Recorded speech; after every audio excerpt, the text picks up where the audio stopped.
नमस्कार दर्शकों, आपके साथ मैं हूं विवेक शर्मा और आप देख रहे हैं उत्तर बंगाल एवं सिक्किम का 24/7 television news channel SK live. चाय बागान के श्रमिकों ने फॉरेस्ट रेंज कार्यालय का किया घेराव। फॉरेस्ट कर्मी की गोली से युवक की मौत का मामला। मोहर गांव चाय बागान के 28 वर्षीय एक युवक चाणक्य सोरिया की कथित तौर पर फॉरेस्ट कर्मियों की गोली से मौत की घटना के खिलाफ रविवार को मोहर गांव चाय बागान के लोगों ने सुकना फॉरेस्ट रेंज कार्यालय के सामने विरोध प्रदर्शन किया। ये सभी युवक की मौत के निष्पक्ष जांच की मांग करते हुए इंसाफ के गुहार लगा रहे थे। इनका कहना है कि वनकर्मी की गोली से ही मोहर गांव चाय बागान के 28 वर्षीय चाणक्य सोरिया की मौत हुई है। उन सभी को इंसाफ चाहिए। इधर फॉरेस्ट रेंज कार्यालय के सामने ग्रामीणों के विरोध प्रदर्शन की खबर मिलते ही प्रधान नगर थाने की पुलिस, सिलीगुड़ी मेट्रोपॉलिटन पुलिस के वेस्ट जोन के व करशंग के एडिशन एसपी घटनास्थल पर पहुंचकर हालातों का जायजा लिया। प्रदर्शनकारियों का कहना है कि वे इस बारे में वन विभाग समेत पुलिस प्रशासन के कई बार न्याय की गुहार लगाई, लेकिन उन्हें इंसाफ नहीं मिला। मजबूरन वे लोग आज वन विभाग कार्यालय को घेराव करने को तत्पर हुए हैं। आज के এখানে একটা দুর্ঘটনা বা একটা আমরা বলছি একটা খুন হয়েছে। একজন আমাদের মোহরগা গুলমার আমাদের একজন কর্মী, আমাদের ভাই অজিত সৌরিয়া, সে আমাদের বাগানে তার গরু খুঁজতে যায় এবং বিনা প্ররোচনায় কে বা কারা তার মাথায় গুলি করে এবং তার প্রাণ চলে যায়। একটা গরিব পরিবার, তার স্ত্রী 25 বছরের সবিতা সৌরিয়া, তার 5 বছরের একটা বাচ্চা আছে, তার বৃদ্ধ মা বাবা আছেন। ওরা দুজন এই বাগানে ক্যাজুয়াল লেবার হিসাবে কাজ করতেন, কিন্তু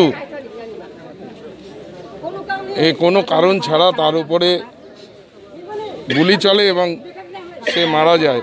আমরা এই ঘটনার তীব্র নিন্দা করছি এবং পরিবারের প্রতি দুঃখ প্রকট করছি।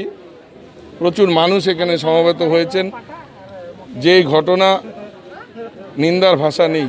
আমি এখানে এসেছিলাম, আমাদের এখানকার যে আমাদের ইউনিয়ন লিডাররা রয়েছেন, পঞ্চায়েত রয়েছেন, রাজেশ টোপো, রাজেশ, আমাদের সকলে এখানে এসেছি। আমরা ফরেস্ট ডিপার্টমেন্টের সঙ্গে কথা বলেছি, পুলিশের সঙ্গে কথা বলেছি, স্থানীয়, এবং তাদের কাছে দাবি করেছি যে অবিলম্বে দোষীকে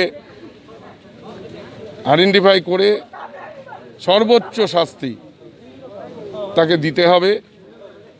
এই গরিব পরিবারের ওনার যে স্ত্রী রয়েছেন তাকে ফরেস্ট ডিপার্টমেন্টে কাজের ব্যবস্থা করে দিতে হবে এবং বাচ্চাটির পড়াশোনার ব্যবস্থা ফরেস্টের যারা অফিসাররা রয়েছেন তাদেরকে অনুরোধ করেছি আপনাদেরকে নিতে হবে। পাশাপাশি আমরা দলের তরফ থেকেও এই পরিবারের পাশে আছি এবং এই ক্রিয়াকর্ম हुए। ये सुखना डीएफओ ऑफिस में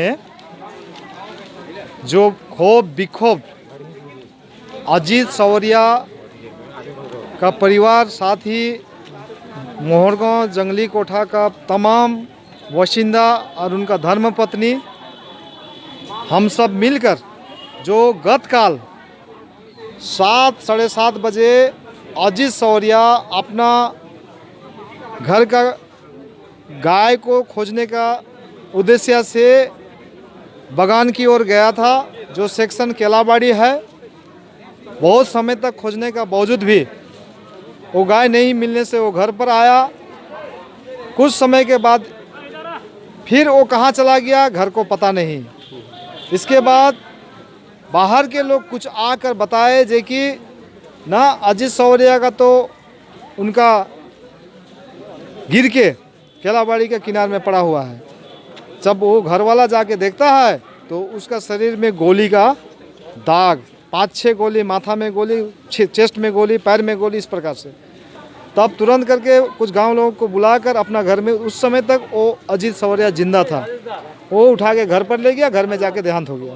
ये लेकर पूरा मातम छाया हुआ है और गांव के लोग, एक निरीह आदिवासी श्रमिक जो बागान में कार्यरत था और जब वो अपना छुट्टी के दौरान उनका अपना घर का गोरू को देखने जाने से फॉरेस्ट डिपार्टमेंट के लोगों का बंदूक का गोली खाना पड़ेगा वो भी जानता नहीं था। और ये घटना घटा है जिसका क्षोभ आज हम लोग सुकना डीएफओ को विक्षोभ जनाने के लिए यहाँ हज़ार हज़ार श्रमिक हम लोग यहाँ पर आए हैं। इसमें जो सिद्धांत हुआ कि अब उनका जो पति था वो तो दोबारा आएगा नहीं, तो उनका पति का जगह पर तो उनको रिप्लेस करने के लिए तो कोई विकल्प दूसरा होगा, लेकिन गवर्नमेंट क्या करेगा, उनका पत्नी का व्यवस्था क्या होगा, इसके लिए उन्होंने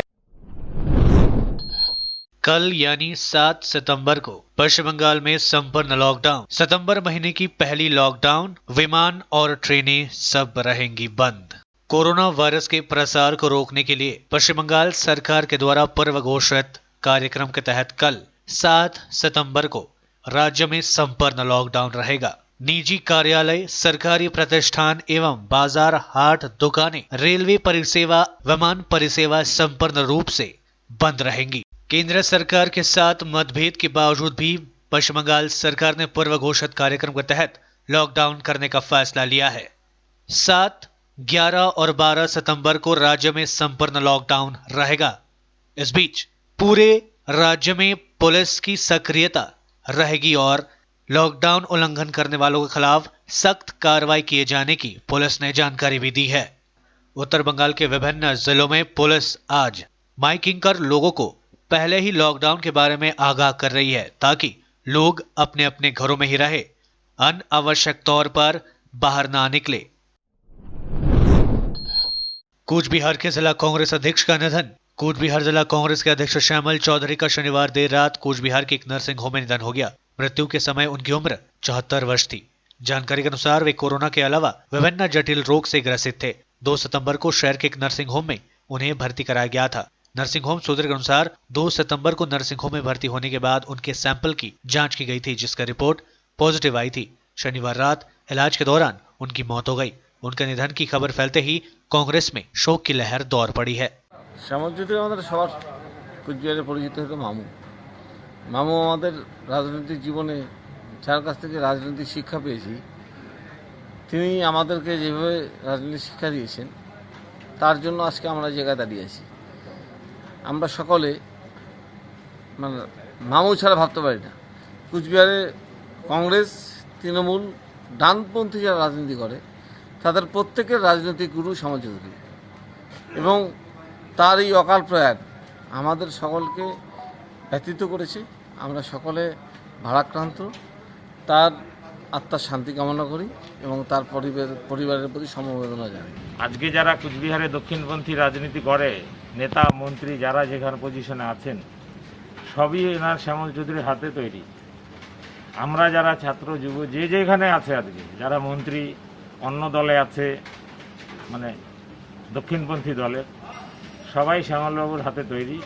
এটা কুচবিহারের রাজনীতিতে ইন্দ্রপতন এবং ওনার যেভাবে হঠাৎ আকস্মাৎ উনি চলে গেলেন এবং এটা খুবই বেদনাদায়ক। কোচবিহারের একটা স্তম্ভ, একজন সৎ রাজনীতিবিদ, যার দীর্ঘ রাজনৈতিক জীবনে কোনো দুর্নীতির কালির ছিটে যার রাজনৈতিক জীবনে ছিল না। সমস্ত স্তরের নেতাদের কাছে, জনসাধারণের সবার কাছে ওনার গ্রহণযোগ্যতা ছিল। তো এটা একটা বিশাল বড় ক্ষতি কুচবিহারের জন্য এবং কুচবিহারের দক্ষিণপন্থी राजनीति। अलीपुरद्वार में हाथियों के उत्पात से परेशान लोग, 15 घरों में तोड़फोड़, घरों में रखी खाद्य सामग्रियां किए चट। अलीपुरद्वार जिले के फालाकट्टा ब्लॉक के तापसी चाय बागान में कल रात हाथियों के झुंड ने उत्पात मचाते हुए 15 घरों में क्षतिग्रस्त कर दिया। जानकारी के अनुसार शनिवार देर रात 2 जंगली हाथियों ने तापसी चाय बागान में सांताल लाइन, दामो लाइन, बाली लाइन, मिशन लाइन एवं हाट कोला लाइन में जमकर उत्पात मचाया। हाथियों ने सांताल लाइन के निवासी प्रधान संताल, मिलन सांताल, प्रधान मुंडा एवं सिराज बोघियर की दुकान को तोड़ दिया।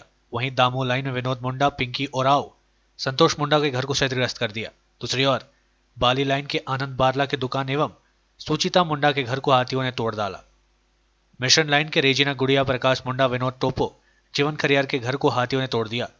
इसके अलावा हाटखोला लाइन के निवासी कार्तिक बाउघार एवं सुखराम खरिया के घर को भी हाथियों ने तहस नहस कर दिया। इन लोगों ने बताया कि प्राय प्रतिदिन रात के समय हाथियों का झुंड इलाके में घुसकर जमकर उत्पात मचाते हैं। हाथियों के झुंड घरों एवं दुकानों में तोड़फोड़ करते हुए घरों में मौजूद चावल, दाल समेत अन्य खाद्य सामग्री चट कर जाते हैं। खाना खा के सुत रही, 2 बजे रात हाथी अलग आए के गुआ गाछ के गिरा दिलक घर के टूटा दिलक हमनी जे घरे पकैन सीझ है ओहे घरे सुती ना हमके तो घर ना दूरा नखे घर के टूटा दिलक तीन तीन गो छुआ मन भी रहे न खन जे का करब नहीं करब पड़वे रखे जितना चाउर दिल रहे सब के खाए दिलक 2 ठो हाथी आए रहे और 30 केजी चाउर खाए दिलक आदमी कर तो खातिर नहीं करलक लेकिन घर दूरा के सब के टूटा फट्टा के सिरा दिलक एखन घर दूरा नखे काम धतम भी नखे का करके घर दूरा बना पड़ रहो আড়ে 2টার সময় হাতি আসছে হাতি আসার পরে আমরা তো ঘুমাইছিলাম আমরা তো বলতে পারলাম না ঘুমাইছিলাম তখন আসছে দেখতেছি তোর বাং করতেছে জিনিসটা কুকুরগুলা ভক্তেছে হাউ হাউ করে ভক্তেছে তখন আমরা নিন্দে থেকে উঠলাম দেখতেছে তো পুরো তড়বড় করতেছে কোথায় হাঁটতেছিল ম্যাক্সিমাম 4টা ছিল 2টা পার হয়ে গেছে 2টা এখানেই ছিল আমার বাড়ির সামনে जलपाईगुड़ी में भाजपा की ओर से किया गया चाय पर चर्चा सभा का आयोजन। पार्टी के नेताओं ने लोगों की शिकायतों को सुना। 2021 में होने वाले विधानसभा चुनाव के लिए पश्चिम बंगाल में भाजपा पूरी तरह जुट गई है। लोगों के बीच पहुंचने के लिए सभी प्रयास किए जा रहे हैं। इसी कड़ी में जलपाईगुड़ी के पांडापाड़ा में भाजपा की ओर से चाय पर चर्चा सभा का आयोजन किया गया। इस चाय पर चर्चा सभा में जलपाईगुड़ी के सभापति आलोक चक्रवर्ती सहित अन्य नेताओं ने भाग लिया। इस दौरान उन्होंने लोगों की समस्याओं को सुना। सभा के बाद आलोक चक्रवर्ती ने बताया कि सबका साथ सबका विकास को सामने रखकर ही चाय पर चर्चा सभा का आयोजन किया जा रहा है। प्रत्येक रविवार को जलपाईगुड़ी विभिन्न जगहों में सभा का आयोजन किया जाएगा और लोगों की समस्याएं सुनी जाएगी। इन समस्याओं को लिखित रूप में सूचीबद्ध तरीके से इकट्ठा करके जोनल कार्यालय भेजा जाएगा। उन्होंने कहा कि लोगों की काफी शिकायतें मिल रही है। किसी को राशन नहीं मिल रहा है तो किसी को 100 दिन रोजगार योजना के अंतर्गत काम, प्रधानमंत्री आवास योजना सहित विभिन्न योजनाओं में व्यापक स्तर पर भ्रष्टाचार हो रहा है। उन्होंने कहा कि राज्य में जनता सत्ता परिवर्तन चाह रही है। না এটা আমরা শুরু করেছি কারণ যে বর্তমান পরিস্থিতি এই রাজ্যে পশ্চিমবঙ্গে মানুষ তো ভোট নেওয়ার পরে মানুষের সাথে বিচ্ছিন্ন হয়ে যায়। কারণ ভোটের আগে বাবা মা কাকা কাকিমা জ্যাঠা জেঠিমা এগুলো নিয়ে চলে, কিন্তু যখন ইলেকশন শেষ হয়ে যায় যখন জিতে যায় তারপরে আমরা দেখেছি বিভিন্ন বিধায়ককে দেখেছি তারা ওই রাস্তায় আর পা দাঁড়িয়ে। এই সাধারণ মানুষগুলো যেরকম যারা সকালবেলায় কাজে বেরোয় হ্যাঁ তারা কার কাছে জানাবে খুব তাদের অভাব অভিযোগ, কেউ রেশন পাচ্ছে না, কেউ আবাস যোজনার টাকা পাচ্ছে না, কেউ জনধন যোজনার টাকা হয়তো ঢুকেছে সেই টাকাগুলো তৃণমূলের নেতারা লুট করছে, সেই বিষয়গুলো 100 দিনের কাজের টাকা লুট করছে সেগুলো কাদের কাছে বলবে? আর এদের বাড়ি বাড়ি গিয়ে যখন আপনি শুনতে যাবেন তখন দেখবেন এদেরকে চমকাবে তৃণমূলের নেতা। তো এরা মানুষকে যাদের কাছে বললে পরে সুবিধা হবে তাদেরকে সামনে এরা আনন্দের সাথে সেই জিনিসগুলো তুলে ধরে। এবং আমি দেখছি আমাদের দিলীপ দা রাজ্য সভাপতি তিনিও চা চক্রের মাধ্যমে বিভিন্ন মানুষের অভাব অভিযোগ তিনি শুনছেন এবং এটা আমরা সাফল্য পাচ্ছি এবং মানুষ বলতে পারছে। এইটা ভেবে আমাদেরও ভালো লাগছে এবং এগুলো একটা লিপিবদ্ধ করে নিয়ে আমরা যোগ্য জায়গায় সেগুলোকে পাঠাচ্ছি যাতে এদের সুযোগ সুবিধাগুলো আমরা করে দিতে পারি। কারণ সংগঠন মানেই সেবা। আমরা বিভিন্ন সময় কোভিড-19 সময় আমরা আমাদের সংগঠনের বিভিন্ন কার্যক্রম সেবামূলক কার্যক্রম করেছি। এটাও একটা সেবামূলক কার্যক্রমের মধ্যেই পড়ে। তাদের কাছ থেকে জেনে নিয়ে তাদের পাশে দাঁড়ানো। কোথায় আছেন এখন আজকে? এখন পান্ডাপাড়া কালীবাড়ি, এই রবিবারে পান্ডাপাড়া কালীবাড়িতে আমরা করছি। দোকানে সাত সকালে তো আমাদের আশাই হয়, মর্নিং ওয়াক করা হয় এবং বিভিন্ন লোকের সঙ্গে অভাব অভিযোগ আমাদের জানতেই হয়। সেই জন্য আজকে আমাদের ভারতীয় জনতা পার্টির থেকে চায় পে চর্চা হচ্ছে। আমাদের জেলার সহসভাপতি অলোক চক্রবর্তী এসেছে এবং সাধারণ মানুষের সঙ্গে কথা বলা হলো। তাদের যে অভাব অভিযোগ সেই অভাব অভিযোগের কথা এখানে তুলে ধরা হলো। অনেক যারা শ্রমিক আছে যারা কাজকর্ম করে দিনমজুর করে তারা রেশন পাচ্ছে না, তাদের জব কার্ডের কাজ পাচ্ছে না, তাদেরকে বর্তমান যে লকডাউনের প্রধানমন্ত্রীর যে রিলিফ সেই রিলিফ তাদের কাছে পৌঁছচ্ছে না, এই ইত্যাদি নিয়ে সব আলোচনা করে আমরা তাদের কাছে তুলে নিয়ে যাচ্ছি এবং এটা আমরা আমাদের দলগতভাবে বা আমাদের যে পিএমও দপ্তর সেখানে আমরা পাঠাবো যে বর্তমান রাজ্যের যা পরিস্থিতি এই রাজ্যের পরিস্থিতিকে মানে সমূলে পরিবর্তন করতে হবে, সেই জন্য সাধারণ মানুষের কাছে একটা বার্তা নেওয়ার জন্য। कोरोना काल में लोगों की मदद करेगा तृणमूल युवा विंग। तृणमूल युवा कांग्रेस के प्रदेश अध्यक्ष अभिषेक बनर्जी के निर्देश पर राज्य भर में कोरोना के कारण लोगों को होने वाली परेशानियों व समस्याओं के समाधान के लिए पार्टी की ओर से युवा शक्ति की एक टीम तैयार किया जा रहा है। इस टीम में शामिल युवा योद्धा अपने इलाके में 10 परिवार की मदद करेंगे। रविवार को उत्तर दिनाजपुर जिले के कालियागंज के अनंतपुर ग्राम पंचायत अंतर्गत पूरा ग्राम हाई स्कूल में इन योद्धाओं को लेकर एक सभा का आयोजन किया गया। तृणमूल कांग्रेस के जिला अध्यक्ष कन्हैयालाल अग्रवाल, जिला युवा अध्यक्ष गौतम पाल, कालियागंज के विधायक तपनदेव सिंह, तृणमूल कांग्रेस ब्लॉक के अध्यक्ष राजू घोष, प्रदीप बोस समेत अन्य तृणमूल नेता व कार्यक्रम सभा में शिरकत ली थी। इस दौरान इन युवाओं को कुछ आवश्यक सामग्रियां प्रदान की गई।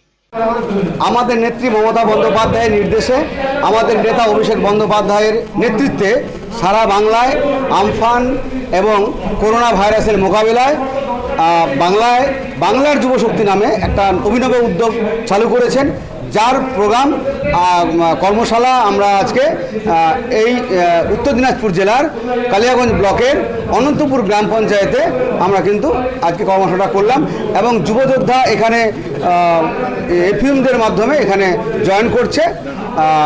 তাতে আমাদের কালিয়াগঞ্জে প্রায় 1200 জয়েন করে ফেলেছে। আমরা এখানে প্রায় 2500 টার্গেট দিয়েছি এবং যুবযোদ্ধারা যেভাবে মানুষের কাজ করবে আগামী দিনে মানুষের পাশে থাকবে। প্রত্যেকটা যুবযোদ্ধার আন্ডারে 10টি করে পরিবার থাকবে। যদি এখানে 2500 হয়, 2500 মানে 25,000 মানুষের পরিবার আমাদের থাকবে। ফলে আমাদের আগামী দিনে 21 নির্বাচনে ভোট করতে এবং ভোটে জিততে আমাদের অনেকটা এগিয়ে দিবে। ফলে আমাদের বিধায়ক এখানে জিতেছে, তার সাথে সাথে আমরা যদি আরও বেশি ভোটে এবার জিততে পারি তার টার্গেটে আমরা এগোচ্ছি। অনেক উৎসাহ। আমরা উত্তরবঙ্গের মধ্যে কিন্তু 1 নম্বরে আছি উত্তর দিনাজপুর জেলায়, তার মধ্যে কালিয়াগঞ্জ ব্লকে কিন্তু পিছিয়ে নেই এবং খুব ইন্টারেস্টেড, খুব ভালো কাজ, মানুষের সেবার জন্য একটা সময় যুবকদের দিতে হবে, ছেলেরা এটা বুঝে নিয়েছে। पुलिस टहलदारी के बावजूद दुकान में चोरी, नकदी समेत 50,000 रुपए के सामान की चोरी। उत्तर दिनाजपुर जिले के इस्लामपुर में कल रात चोरों ने एक दुकान से दुकान से नकदी समेत करीब 50,000 रुपए के सामान की चोरी करने का सनसनीखेज मामला सामने आया है। जानकारी के अनुसार बाजार में समरपाल के दुकान में चोरों ने कल रात ताला तोड़कर अंदर घुसे और दुकान में रखी नकदी समेत अन्य सामानों को लेकर चलते बने। दुकान के मालिक सुमित पाल ने बताया कि शनिवार रात इलाके में लोड सेटिंग थी। इसके साथ ही कल रात लगातार बारिश हो रही थी। इस समय कुछ बदमाशों ने उसके दुकान में चोरी की घटना को अंजाम दिया। उन्होंने बताया कि नगद 10,000 रुपए समेत करीब 40,000 रुपए के सामान की चोरी हुई है। घटना को लेकर थाने में शिकायत दर्ज कराई गई है। घटना के बाद रविवार सुबह पुलिस मौके पर पहुंचकर हालातों का जायजा लिया। इधर रात के समय पुलिस की टहलदारी के बावजूद दुकान में चोरी की घटना से लोग सकते में है। নাকি রাত্রে আমি যখন দোকান বন্ধ করে যাই তখন সব কিছু ঠিকঠাক ছিল। তো সকালবেলা আমার পাশের দোকানদার আমাকে ফোন করে বললো, দাদা তোমার দোকানে তালা ভাঙা।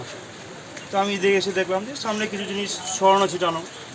আমি প্রথমে অত একটা আইডিয়া করিনি যে কী হলো। ভিতরে ঢুকে যখন দেখি আমার ক্যাশ ট্যাশ সব উলট পুলট করা ছিল। কিছু অল্প সংখ্যক কিছু আমার টাকা ছিল, ক্যাশ 8-10 হাজার টাকা ছিল। আর দোকানে যাবতীয় যত দামি দামি জিনিস, কাজু, কিশমিশ, কমপ্লান, হরলিক্স, যেগুলো ভালো ভালো বড় বড় দামি ঘি, সাবান, বড় বড় সাবান, এগুলো যাবতীয় যা দাম জিনিস পেয়েছে টোটালটাই নিয়ে গেছে। আমি যত দূর অবধি দেখলাম ঘুরে ঘুরে যে কী কী আছে, এতে বোঝা যাচ্ছে যে 30-40 হাজার টাকা জিনিস আমার দোকান থেকে মোটামুটি এখন নেই, কম করে 30-40 হাজার টাকা। তারপরে এখন আরও খুঁজতে বেরোবে এবার থেকে। এবং অ্যাপক্স কি আমার দোকানে যে গণেশ ঠাকুর যেতে পুজো করি, সেই পিতলের ঠাকুরটা পর্যন্ত চুরি করে নিয়ে গেছে। সুযোগ হয় কালকে রাত্রে বৃষ্টি হয়েছে, প্লাস আপনার লাইনও ছিল না 2 ঘন্টা। এই সুযোগেই ওই কাজটা করে ফেলেছে। আমার বাটার খুলে বাটার সব খালি করেছে। মানে দামি জিনিস যা পেয়েছে টোটালটাই কিছু ছাড়েনি। খুচরো পয়সা ছিল 1200-1300 টাকার মতন, ওই 5 টাকা 10 টাকা কয়েন, খুচরা ওই 10-20 টাকা নোট টাকা থাকে, ওটাও নাই, কিচ্ছু নেই আর কি। ক্যাশ তো কিচ্ছু রাখেনি। প্লাস আপনার ওই যা দামি জিনিস পেয়েছে, হরলিক্স, কাজু, কিশমিশ, তারপরে আপনার ওই যে সামনে কাবলি চালার ছোটো প্যাকেট ছিল ওগুলো, এখানে ডাল ঠাল দেখতে সাজানো আছে, আমার র্যাকেরও ভাগ সাজানো ছিল, ওগুলো নেই। মানে যা পেয়েছে ব্যাগে ভরে নিয়ে চলে গেছে।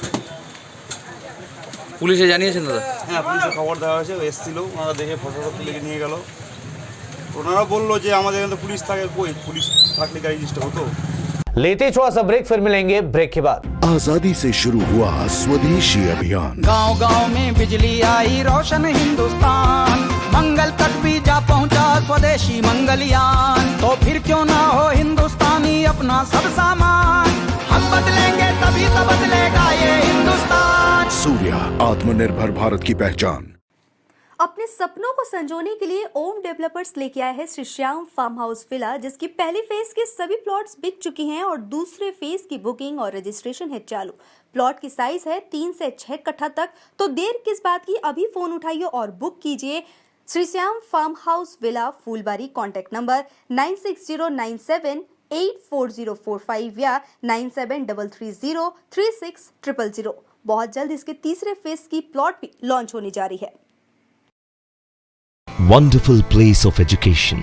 ICFI University, Sikkim. Committed and dedicated faculty, career-oriented programs, comprehensive mode of learning, vibrant campus life, extracurricular and co-curricular activities, cultural programs will give you wings to your creative thoughts. Enter with aspiration, get educated with inspiration, acquire a wonderful career with perfection. ICFI University, Sikkim. कक्षा 10वीं और 12वीं के बच्चों के लिए है सुनहरा मौका। 10वीं के बच्चों के लिए है पैरामेडिकल कोर्स और 12वीं के लिए है मेडिकल कोर्स। किफायती फीस व बैंक की सुविधा के साथ विभिन्न डिग्री डिप्लोमा है उपलब्ध।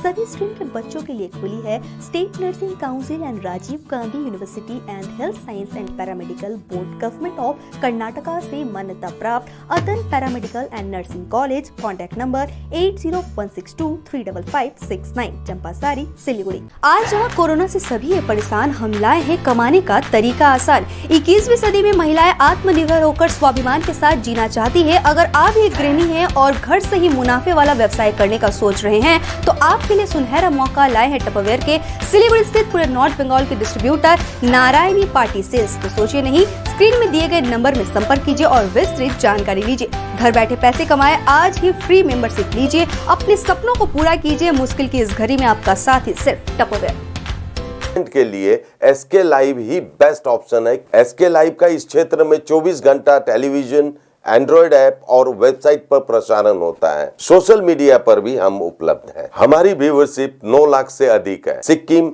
हैथवे और NXT डिजिटल पर, दार्जिलिंग और कालिम्पोंग में दोनों हैथवे और CCN सेटअप बॉक्स पर, क्लामपुर से लेके मैनागुड़ी हैथवे पर, सिटी केबल पर, सिलीगुड़ी और आसपास, नक्सलबाड़ी से पानी टंकी तक NXT डिजिटल में। तो सोचिए नहीं, कॉल करें 7908554308। ब्रेक के बाद आपका फिर से स्वागत है। बढ़ते हैं खबरों की तरफ। मालदा कॉलेज परिसर में व्यक्ति का शव बरामद होने से सनसनी। मालदा मेडिकल कॉलेज व अस्पताल परिसर में रविवार सुबह एक अज्ञात व्यक्ति का शव बरामद किए जाने की घटना को लेकर मेडिकल परिसर में हड़कंप मच गया। इंग्लिश बाजार थाने की पुलिस ने रविवार सुबह मालदा मेडिकल कॉलेज व अस्पताल के सामने अज्ञात व्यक्ति का शव बरामद किया।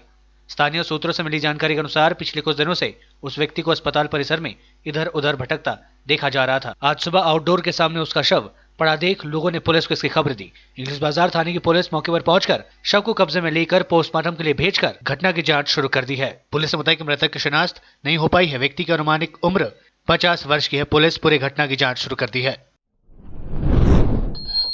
दुर्गा पूजा पर 6 आशंकाओं के बादल के बीच ढाकी है काफी परेशान।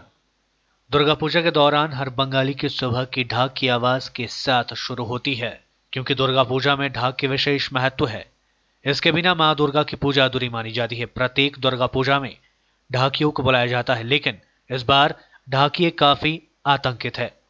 उनको लग रहा है कि इस बार दुर्गा पूजा में उनको बुलाया जाएगा या नहीं। कोरोना वायरस के कारण कई क्लबों के द्वारा बड़े स्तर पर दुर्गा पूजा का आयोजन नहीं किया जा रहा है। काफी छोटे स्तर पर पूजा का आयोजन किया जा रहा है। ऐसे में ढाकियों को आशंका सता रही है कि उनका जीवन का गुजारा कैसे हो पाएगा। दुर्गा पूजा में जो कमाई होती है वो काफी लंबे समय तक इन लोगों के पास रहती है, लेकिन वर्तमान में उनकी अवस्था काफी बदहाल हो चुकी है। सभी प्रकार के पूजा पाठ बंद होने के कारण कहीं भी लोग उनको बुला नहीं रहे हैं। राज्य सरकार के द्वारा जो राशन दिया जाता है उसी से इनका जीवन गुजारा चल रहा है। ऐसे में अगर दुर्गा पूजा के समय उन्हें नहीं बुलाया जाता है तो उनकी परेशानी और बढ़ जाएगी। रायगंज शहर के नाथपाड़ा में काफी संख्या में ढाकी रहते हैं और इनकी अवस्था काफी खराब हो चुकी है। হ্যাঁ, আমাদের জন্মগত থেকে আমার ঠাকুর দাদা জন্মগত থেকেই এই ব্যবসা এবং আমরা এই ব্যবসা করে খাচ্ছি। এখন এমন হয়েছে এবার তো আমরা ব্যান্ড পার্টিও বাজাতে পারলাম না, সব বিয়ে বন্ধ করে দিল করোনার জন্য। এখন যে আমরা আগমন করছি এই সময় আমরা ঢাক শিল্পী কারিগর নিয়ে এসে আমরা ঢাক ঠিক করে খুব আনন্দতে থাকি যে মায়ের পুজো বাজাবো, তাহলে দুটো পয়সা হবে, আমার বাচ্চাগুলো খাবে। কিন্তু এমন করোনার জন্য কি হলো হাল আর কি বলবো। আর সরকারকে এত কথা বলছি যে আমাদের একটা শিল্পী ভাতা করে দাও, শিল্পী অনেকজন আসছে কিন্তু কোনো কাজ হচ্ছে না। কেউ কিছু শুনে যাচ্ছে আর কিছু কোনো কাজ হচ্ছে না। এইটাই আমার বড় দুঃখ। আমরা জন্মগত থেকে এই বাজনাই বাজাচ্ছি, বাদ্য বাজাই আমরা সংসার চলায় আমাদের। এবছর কি আশঙ্কা করছেন? এবার আশঙ্কা করছি যে যাক ব্যান্ড পার্টির বিয়ে তো হলো না, যাক মায়ের দুর্গাপুজো আসছে, দুর্গাপূজা করবো, বাজাবো, কিন্তু এবার অর্ডারও তো পেলাম না।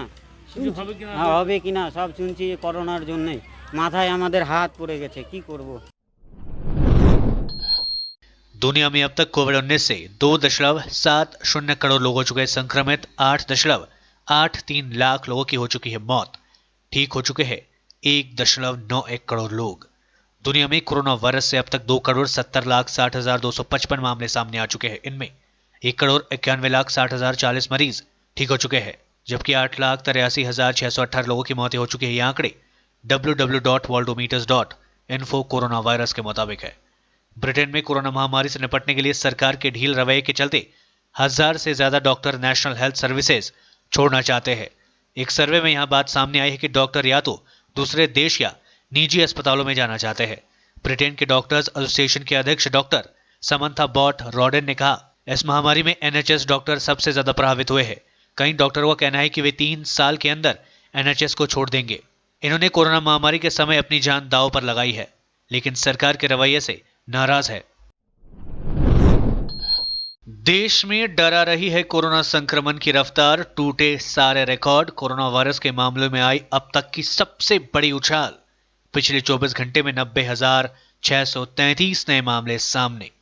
भारत में कोविड-19 संक्रमण के मामलों का आंकड़ा 41 लाख को पार कर गया है। वहीं कोरोना संक्रमण के मामलों में रविवार को अब तक की सबसे बड़ी उछाल सामने आई है।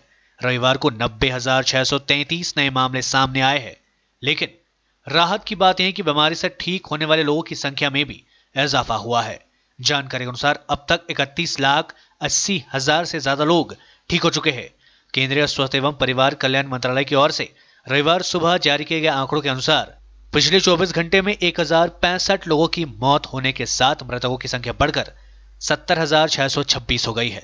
देश में संक्रमण के मामले बढ़कर 41,13,812 हो गए हैं, जिनमें से 8,62,320 लोगों का उपचार चल रहा है और 31,80,866 लोग उपचार के बाद इस बीमारी से उभर चुके हैं। संक्रमण के कुल मामलों में विदेशी नागरिक भी शामिल है। अच्छी खबर, त्योहार के मौसम में 12 सितंबर से पटरी पर दौड़ेगी 40 जोड़ी और स्पेशल ट्रेनें। रेल यात्रा की बढ़ती मांग के मद्देनजर भारतीय रेलवे ने 12 सितंबर से 80 और ट्रेनों के संचालन को हरी झंडी दे दी है। इन ट्रेनों के लिए रिजर्वेशन की प्रक्रिया 10 सितंबर से चालू हो जाएगी। यात्रा के लिए रिजर्वेशन जरूरी होगा। ये ट्रेनें पहले से चलाई जा रही 230 स्पेशल ट्रेनों के अलावा होगी। इसके साथ ही रेल पटरियों पर दौड़ने वाली स्पेशल ट्रेनों की कुल संख्या 310 हो जाएगी। जिन ट्रेनों को चलाने का ऐलान किया गया है उनमें से वाराणसी वंदे भारत एक्सप्रेस, लखनऊ शताब्दी और गोरखपुर व प्रयागराज हमसफर एक्सप्रेस शामिल है। रायगंज में सब्जी व्यवसायी पर हुआ जानलेवा हमला और रुपए छीनकर फरार हुए बदमाश। रायगंज थाना अंतर्गत बुरिया ग्राम पंचायत के ताहरपुर इलाके में नूरुल इस्लाम नामक एक व्यवसायी पर जानलेवा हमला हुआ है। इस हमले में गंभीर रूप से घायल नूरुल इस्लाम को पहले रायगंज गवर्नमेंट मेडिकल कॉलेज अस्पताल में भर्ती कराया गया था, लेकिन स्थिति खराब होने के बाद उनको उत्तर बंगाल मेडिकल कॉलेज अस्पताल में रेफर कर दिया गया है। उनकी स्थिति काफी गंभीर बनी हुई है। प्राप्त जानकारी अनुसार नूरुल इस्लाम एक थोक सब्जी व्यवसायी है और शनिवार शाम को रायगंज के विभिन्न बाजारों से पैसे लेने के बाद घर लौट रहे थे, लेकिन ताहरपुर में अचानक उनको कुछ असामाजिक तत्वों ने रोक दिया और धारदार हथियार से उन पर हमला कर दिया। इस्लाम के घायल होने पर रुपए लेकर गोली चलाते हुए वहां से वे लोग फरार हो गए। स्थानीय लोगों ने व्यवसायियों को अस्पताल में भर्ती कराया। दूसरी तरफ पुलिस ने इस मामले में प्राथमिक दर्ज कर जांच शुरू कर दी है। মানে আমি তো রায়গঞ্জেই ছিলাম, আমার পেশেন্ট ভর্তি ছিল, আমি মানে নিচে বসেছিলাম, দেখলাম মানে চিনতে পেলাম তা আমাদের মালগ্রামের পেশেন্ট, ছুটে আসলাম, তারপর দেখলাম যে ভুটি একদম বার করে দিয়েছে, চাকু মারেছে, তারপর মানে চিকিৎসা চলছে এই পর্যন্ত। ওই যে কেলার মচকা টোচকা যত পারে ওগুলা বিক্রি করে নিয়ে যায় বাড়িতে, আমি বলতে পারবো না, আমাকে ফোন করলো পরে তারপরে আমি আসি। চাকু দিয়ে দিলে আমি তো দেখি নাই, কেমন করে বলতে, ছেলে তো নাই, আমার একটা ছেলে একটা মেয়ে নাই, বলতে পারবো না তো কেমন করে বলবে। আমার आज के लिए बस इतना ही और मुझे दीजिए इजाजत और देखते रहिए SK लाइव, आपका समय आपकी खबर। धन्यवाद।